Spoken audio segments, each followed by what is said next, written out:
Yeah, we don't. Well, I think the biggest contributor to my bad mood is that I have a. Here's a weird thing about me. I'm triggered by Nazis running in the street. I have this crazy thing where I think that it's better to be overreactive to Nazism. Jump the gun if you can on that one. Someone reminds you a little bit of Hitler, say it earlier. Worst case scenario, you called someone Hitler too early. Best case scenario, you stopped a Hitler. That is the scariest thing. I mean, look at the silence about it. It's that's the thing that that's what's got me so grumpy lately. Is just like So there's your answer, by the way. I got it eventually. It's this thing. I got off of Twitter the minute I started seeing the anti-communist stuff. Like it was like that when that became like a meme or whatever the fuck you call it. That became a thought where it was like, oh, there's a lot of anti-Nazi talk. So now just watching history repeat itself with people going like, communism's responsible for even more death. I'm out. I'm out. I'm going to go because if I keep listening to these kids, I'm going to fucking kill myself. And that's what they want. So I'm going to live all over their asses. Like they don't deserve. Are you off of Twitter? Yeah, and I because it's really and I feel great. It's really great. I love Twitter, especially lately. I'm kidding. I'm so kidding. I was using it wrong. I am healthier now. I don't seem happier, but I am healthier. Like my sadnesses and angers are like real now. So I was using Twitter wrong. I'm so glad that Lauren Duke is on it. Just whack Sarah Thayer. I feel like people are like saving the world on Twitter. I can't use it right. Like I can't. Me neither. I just sit there and like read shit, and I just like I fuck it. My whole like brain changes. But I don't want to be one of these people that's like, oh, I don't want to deal with it. Like, what that's not good either. Like that's normalizing, right? Like you're part of the problem. I didn't know a fascist coup would be aggravating or exhausting. Now that it is, I think I'll focus on my backyard garden. That's an enemy. Well, that's what I've become. That's what I am. That's what I'm doing. But at least if I own that, then maybe my backyard garden will turn into a Hitler poison. What's in your backyard garden? What fruits? Avocados. I don't know. Ask the You have dog avocados? I pay people to grow the backyard garden. Anyways, yeah, I really just the reason why people one of the big reasons why people are so quiet about the fascism that's taking over this country is because they're so. I mean, we talked about the iPhone, movies, just constant fucking Netflix. People are much more interested in their Netflix queues than they are in the country going down the shitter. You know what I mean? Yeah, well, they're just so distracted by every fucking thing, and Twitter is another one. I don't. They have no. Yeah, but I don't. I mean, I definitely don't want to. I don't think that the masses are being willfully cowardly or stupid or more in love with iPhones than they are worrying about the fascist takeover of the United States. I give them at least enough credit that they're very, very interested in the fact that we're being taken over. But they don't do anything about it. But they thank you. But it's like I have to look within myself and I go like, are you exhausted? Are you bored? Are you fucking like are you? And I go, yes, I am. Yes, I am. And that's exactly what's happening. Is like, is somebody like tweets me a month after November and says, just get back to making you shit, you fucking faggot. I'm sorry about that. By the way. Like a man who doesn't flush his toilet. I have a lot of vices. I was able for December. I'm like, nice try, sucker. Get back to work, indeed. Get used to it. None of us are getting back to what we do. Get back to what you do, America. Another month goes by, and it's like it's not that I eventually was like, man, I should really get back to making my cartoon. It's not like I ever stopped. It was just like as I got, I just fucking crashed. Yeah. And then one more person is like, why don't you just shut the fuck up? And I was like, you deserve me to shut the fuck up because you're going to fucking die without me to save you. I see your... And I raise you a, who the fuck cares you were born? I hate you! Not you in the red shirt. I'm not sure you didn't make the sound. Did you? Okay. Piece of shit next to you? No? Okay. You? Fuck you! Stand up, face them! What's your name? Derek! Boo! Half cheers, half boos. That's what you get. This is like the end of the. It's like the end of the Mark Wahlberg Rockstar movie. Rockstar. I'm gonna slowly and then you start taking you take the microphone and I go in the audience and I'm like, yay! And you can just join. You have a fun 20 years, you white piece of shit.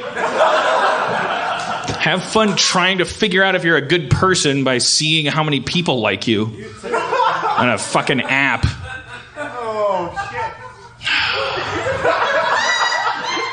Next week's episode, I'm going to kill myself on this stage. Are you...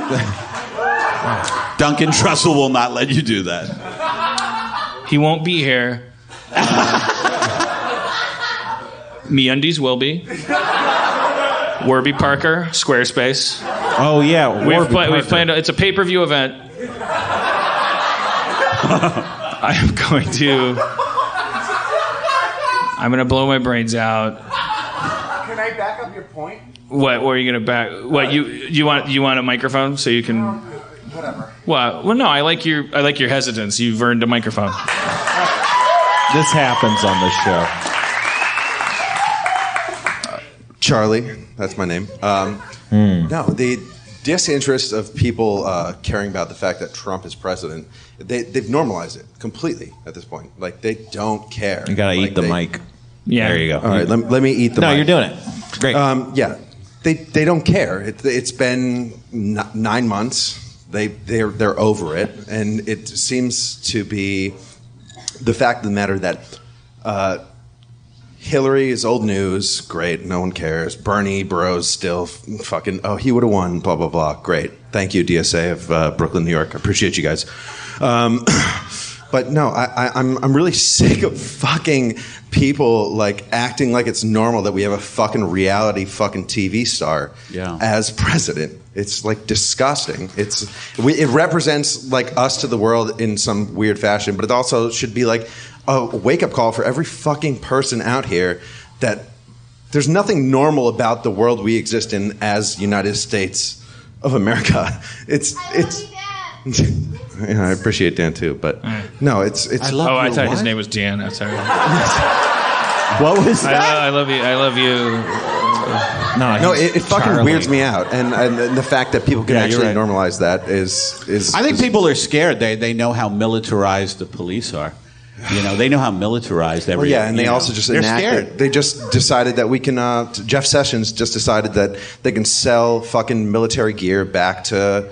Police forces now, so we can have tanks, we can have fucking bulletproof riot shields, we can have fucking automatic weapons. It's fucking weird, and no one wants to.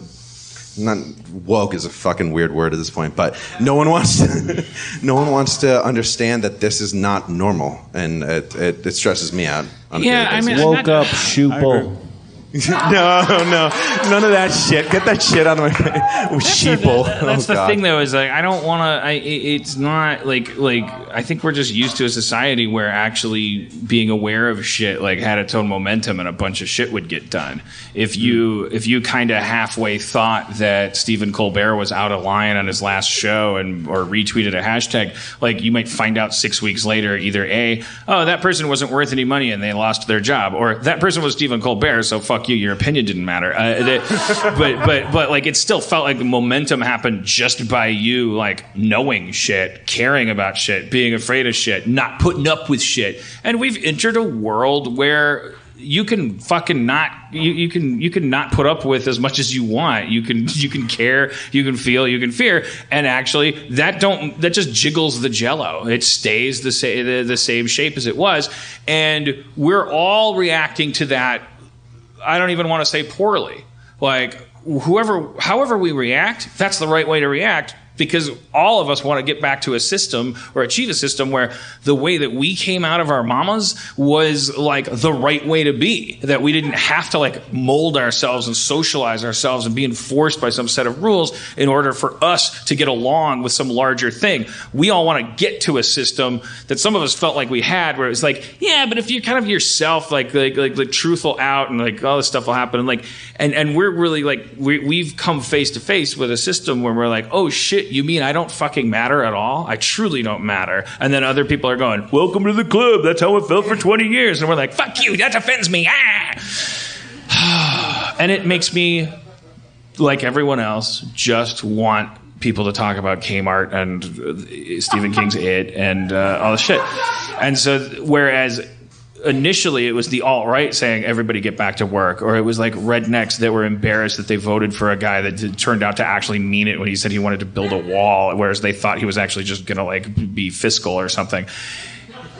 Like now it's just everybody saying, I'm bored with this, get back to work, entertain me, make jokes, just talk about shit. And I'm like, I feel you. The exact same time as I feel you. I am as exhausted as you. So now I'm getting back to work. I'm just being a clown. I have nothing. I don't know what to do either. I don't know who to vote for, what to do, what pie to throw at what bandana to put on my face. I don't know what to do. I'm just going to get back to my comedy podcast. But guess what? My comedy podcast was always me complaining about how I don't understand what the fuck is going on and everyone should leave me alone. Stop telling me to tie my shoes. So now my fucking podcast really sucks. Like it's like beyond whatever you could imagine. It's just like me going like, I'm just collapsing in on myself like the star I always was. And becoming a black hole from which all light can escape, because like it's a very low stakes black hole. But Low Stakes Black Hole, my favorite punk band. no. You asked me that earlier. Yeah. But my love life is good, yeah. I'm married, and we have pretty regular sex. Like 2 whether days I a week? want it or not, that kind of thing. Well, thank you. Thank you, Charlie. Hey, That was appreciate it, guys. great, man. Shout out Chapo Trap House. Check that out if you don't like the world that you're living in. Right, Chapo. I think we want to get somebody from Chapo on the. Also, Harmon Quest. Check it out if you don't like the world you're living in. Yeah. Or if the world you live in doesn't smell all right, Fulton and Rourke for all of your solid cologne needs. Wax-based colognes and perfumes for men. Travel-safe perfumes that won't break in your luggage. And they smell great. Come in one of 14 different flavors. Are you Scents. What are the 14 flavors? Lemon. Are you still performing Hazelnut. here, Peppermint. Peppertone? Can people buy tickets to come see you performing? Rosemary. Sorry. I missed it. Can you start over?